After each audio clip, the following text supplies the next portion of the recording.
Good evening. This message is to the Civil Rights FBI and to Jose Rollins at the Civil Rights Commission in Akron, Ohio. Saturday, I walked into the racetrack, and when I walked into the racetrack, I didn't say anything to no one. I went to go bet my numbers, and when I began to bet my numbers, there were people that were making derogatory statements at me, and I didn't say anything. I tweeted a couple numbers out, in which I always did. And the manager of the racetrack came up to me. I bet I didn't say no numbers out loud. Came up to me with two police officers, and they told me that they wanted me to come down into the office so they can file some sort of report.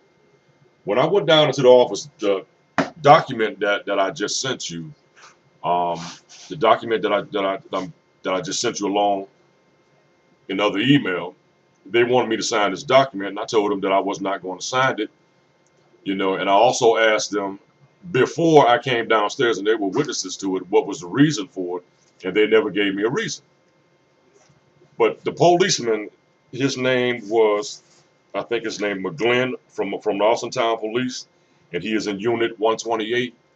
His name is spelled M''CGYLNN, and he is in Unit 128. Him and another officer, they escorted me to the door, and they said that they were just there to make sure that nothing happened. So when I got out of the casino, I looked at the police officer. I asked him to give me his name. He gave me his name and his unit number, and I shook his hand and I left without an incident. But clearly, they said that there was no particular reason for them asking me to leave the premises.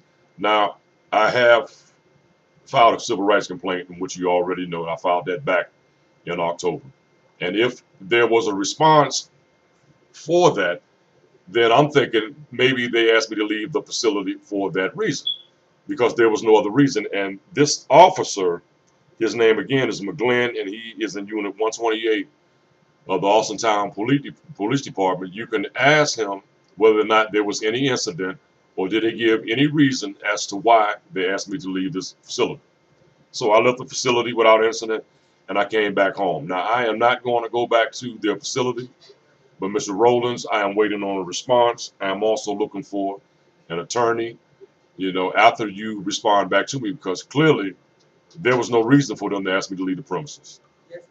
If you sent that civil rights complaint, that may have been their reason for doing it, which would make it clearly fair to accommodate and maybe retaliatory discrimination. And I'm waiting on a response back, and I'll be talking to you soon.